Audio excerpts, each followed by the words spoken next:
अस्सलाम वालेकुम everyone, how are you all. उम्मीद है कि आप सब ठीक होंगे। I am here with another lecture that is lecture number 97 for class 10th, जिसमें हम लोग यूनिट नंबर 14 इन्वायरमेंटल केमिस्ट्री के बारे में डिस्कस कर रहे हैं।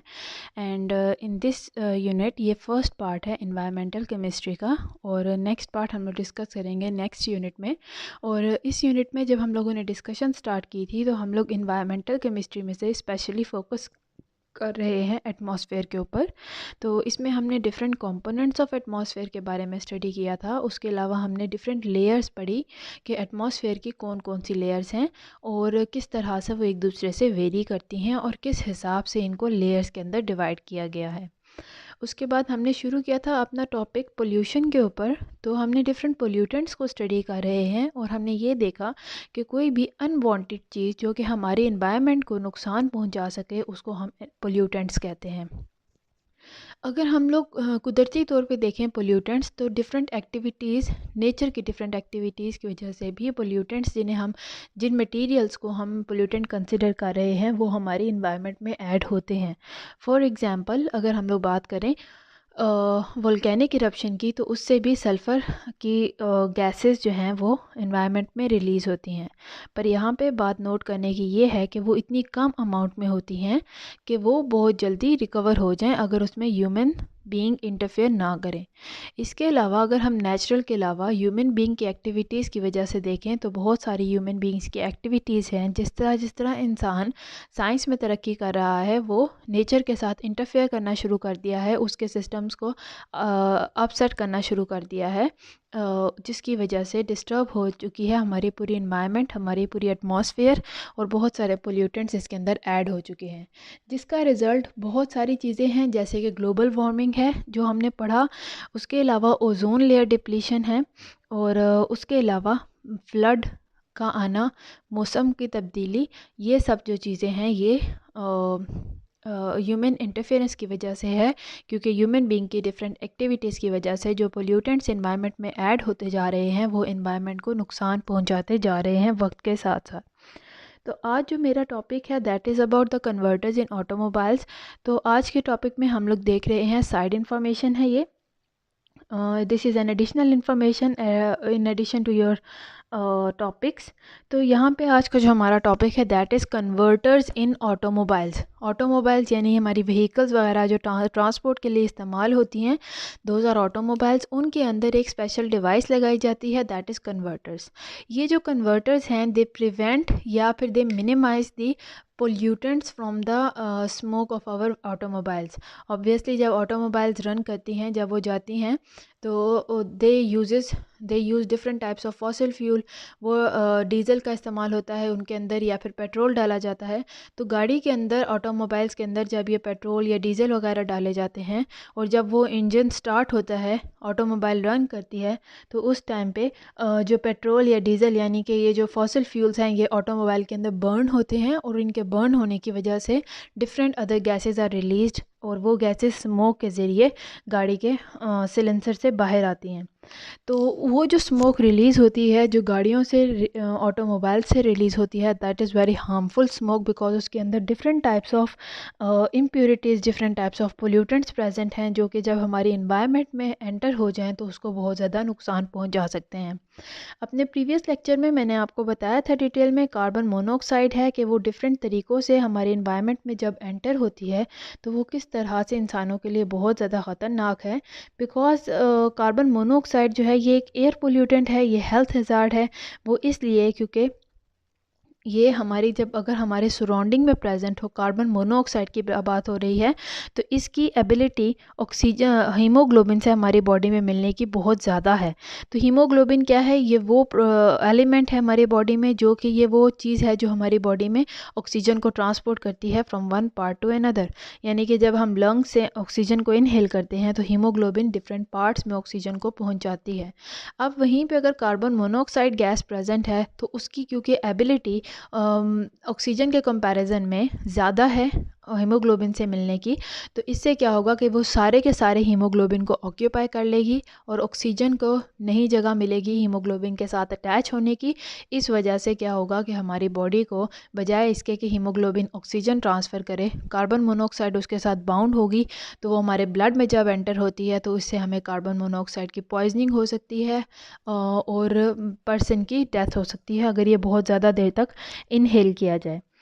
तो यही गैसेस जैसे कार्बन मोनोऑक्साइड है, उसके अलावा आप कह लें नाइट्रोजन के ऑक्साइड्स हैं, ये सब गैसेस ये भी ऑटोमोबाइल से रिलीज़ होती हैं हमारी एटमॉस्फेयर के अंदर। तो अब कन्वर्टर्स का काम क्या है? दीज आर द डिवाइसेस कि ये कन्वर्टर्स जो हैं ऑटोमोबाइल के अंदर से निकलने वाले स्मोक को कन्वर्ट कर देती हैं into less harmful gases. For example अगर हम लोग कार्बन मोनोऑक्साइड को देखें तो ये कन्वर्टर्स जो हैं कार्बन मोनोऑक्साइड को कन्वर्ट कर देते हैं कार्बन डाइऑक्साइड में, एंड एज़ कम्पेयर टू ये भी एक पोल्यूटेंट है अगर अमाउंट में ज़्यादा हो, लेकिन प्लांट्स चूँकि इसको कवर कर लेते हैं, इसको अपनी बॉडी के अंदर यूज़ करके ऑक्सीजन प्रोड्यूस कर सकते हैं, तो as comparison to carbon monoxide carbon dioxide is less harmful. तो इस तरह से एक पॉइजनस गैस जो कि कार्बन मोनोऑक्साइड थी उसको चेंज कर देता है converter into less harmful gas that is carbon dioxide. Similarly एक और गैस जो है that is oxide of nitrogen. तो ये ऑक्साइड ऑफ नाइट्रोजन है, नाइट्रोजन डाइऑक्साइड है, ये डिफरेंट नाइट्रोजन मोनोऑक्साइड हैं, ये भी ये पॉइजनस गैसेस हैं।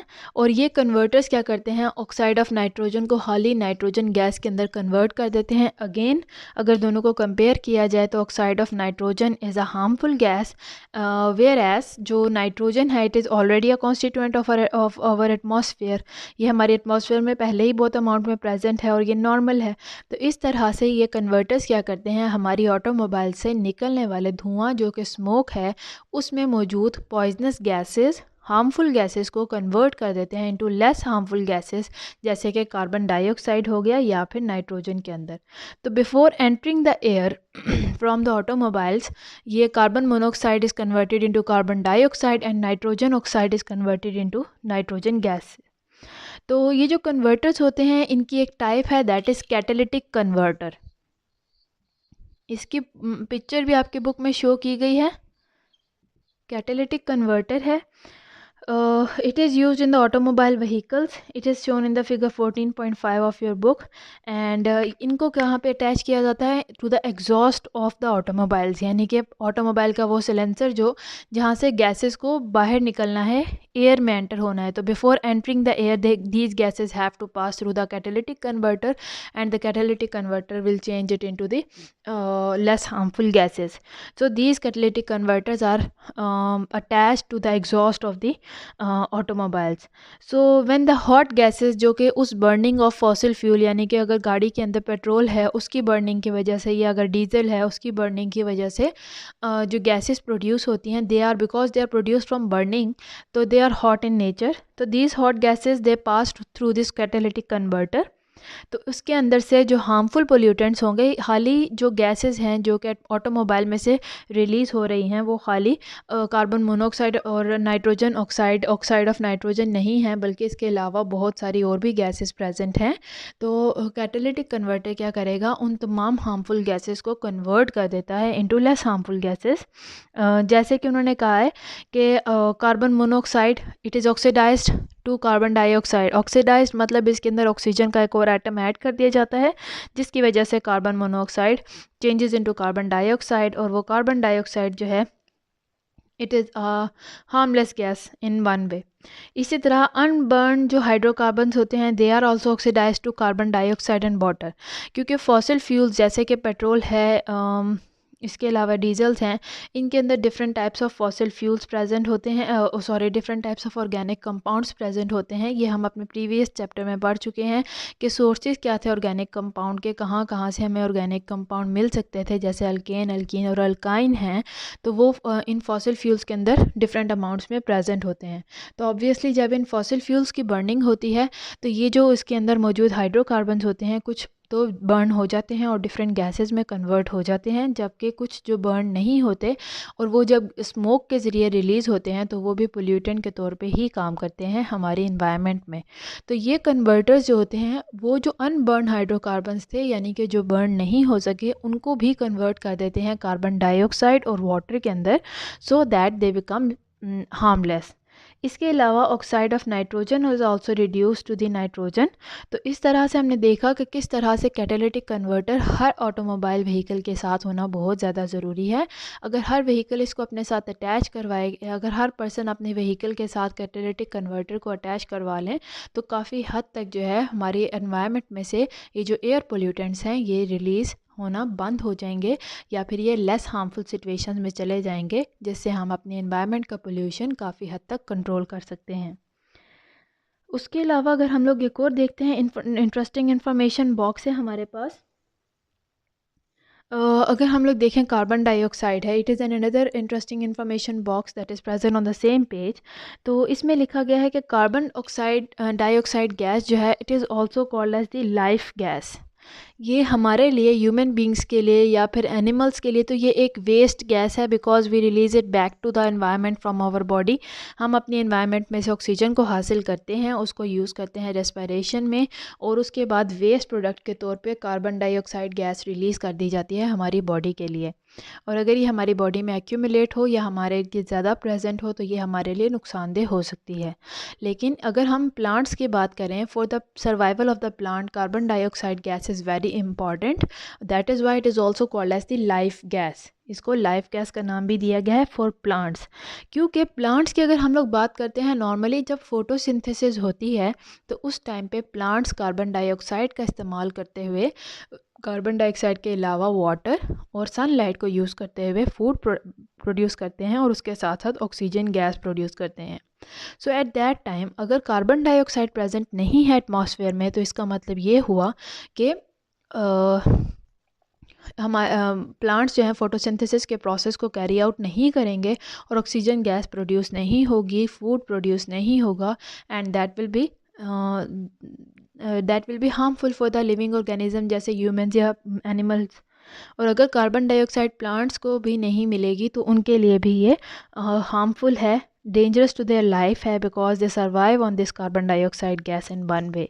क्योंकि जब ये ऑक्सीजन गैस प्रोड्यूस करते हैं, फूड प्रोड्यूस करते हैं, तो वो फूड ये अपनी बॉडी के लिए भी प्लांट्स इस्तेमाल करते हैं। तो अगर ये कार्बन डाइऑक्साइड नहीं है तो प्लांट्स फोटोसिंथेसिस के प्रोसेस को कैरी आउट नहीं कर सकते और फूड प्रोड्यूस नहीं करेंगे। इस तरह से प्लांट्स की डेथ होगी, प्लांट्स की डेथ के बाद एनिमल्स और ह्यूमन बींग्स की भी डेथ हो जाएगी। उसके अलावा अगर कार्बन डाइऑक्साइड की बात करें हमारी एटमॉस्फेयर में, ये तो हो गया सिर्फ प्लांट्स की इंपॉर्टेंस फॉर द सर्वाइवल। उसके अलावा जो कार्बन डाइऑक्साइड गैस है जो कि हमारे एटमॉस्फेयर में प्रेजेंट है, मैंने आपको अपने प्रीवियस लेक्चर्स में भी बताया था कि carbon dioxide gas is also called as green house gas.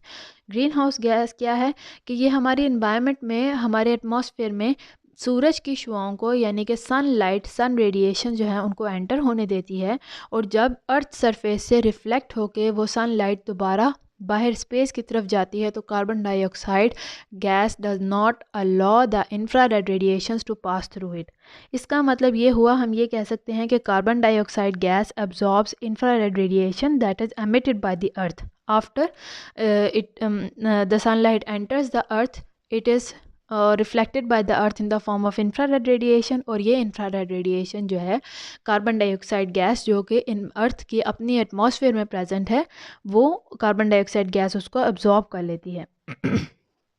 Although carbon dioxide gas की अगर हम कॉन्सेंट्रेशन देखें, हमने शुरू में पढ़ा था कि नाइट्रोजन गैस हमारी अर्थ का एटमॉस्फेयर का मेजर कॉन्स्टिट्यूएंट है, दैट इज़ अबाउट 78%। फिर ऑक्सीजन है दैट इज़ अबाउट 21-22%। और अगर कार्बन डाइऑक्साइड की कॉन्सेंट्रेशन हम देखते हैं हमारे एटमॉस्फेयर में, that is 0.03% of all the gases. तो अब अगर आप अमाउंट्स को कंपेयर करें तो कार्बन डाइऑक्साइड की गैस की जो कॉन्सेंट्रेशन है हमारे एटमॉस्फेयर में बहुत कम है as compare to nitrogen and oxygen gas. लेकिन फिर भी इसकी हीट रिटेनिंग कैपेसिटी जो है इस हद तक ज़्यादा है कि अगर कार्बन डाइऑक्साइड की कॉन्सेंट्रेशन थोड़ी सी भी इससे इंक्रीज़ हो जाए तो अर्थ का एटमॉस्फेयर, अर्थ का जो टेम्परेचर है वो इंक्रीज़ हो जाता है, उसके टेम्परेचर पे असर होता है। अगर कार्बन डाइऑक्साइड गैस ना होती ये तो हो गया ज़्यादा होने की बात। तो अगर ज़रूरत से ज़्यादा हो जाए तो ख़तरनाक है। इसी तरह अगर हम ये कहें कि अगर ये ख़तरनाक ही है तो हमारी एटमॉस्फेयर में से ख़त्म हो जाए, प्लांट्स किसी और गैस पे सर्वाइव कर लें, तो तब ये यहाँ पे हमारे सर्वाइवल के लिए भी बहुत डिफ़िकल्ट है कार्बन डाइऑक्साइड का ना होना, बिकॉज़ कार्बन डाइऑक्साइड गैस ही ये तो इंफ्रारेड रेडिएशन को एब्जॉर्ब करती है। अगर कार्बन डाइऑक्साइड की अमाउंट ज़्यादा हो तो वो ज़्यादा इंफ्रारेड रेडिएशन को कैप्चर करेगी और इस तरह से अर्थ का टेम्परेचर मैक्सिमम हो जाएगा। लेकिन अगर कार्बन डाइऑक्साइड की अमाउंट बहुत कम कर दी जाए या ज़ीरो कर दी जाए तो और कोई भी गैस हमारे एटमॉस्फेयर में ऐसी नहीं है जो कि इंफ्रारेड रेडिएशन को कैप्चर कर सके, जिसकी वजह से क्या होगा, जब इंफ्रारेड रेडिएशन ही कैप्चर नहीं हुई तो हमारी अर्थ का टेम्परेचर इंक्रीज़ नहीं होगा, और अर्थ का टेम्परेचर इंक्रीज़ नहीं होगा, हीट अर्थ के एटमॉस्फेयर में प्रेजेंट नहीं होगी, तो ये कूल डाउन हो जाएगी अर्थ, और इससे भी लिविंग ऑर्गेनिज्म का सर्वाइवल मुश्किल हो जाता है, डिफ़िकल्ट हो जाता है। तो ये था मेरा आज का टॉपिक, जिसमें हमने दो चीज़ों पे बात की है। First one is converters in automobiles and second one is about the importance of carbon dioxide gas in our life. तो इसको लाइफ गैस जब हम मेंशन करें कार्बन डाइऑक्साइड को तो इट इज़ करेक्ट।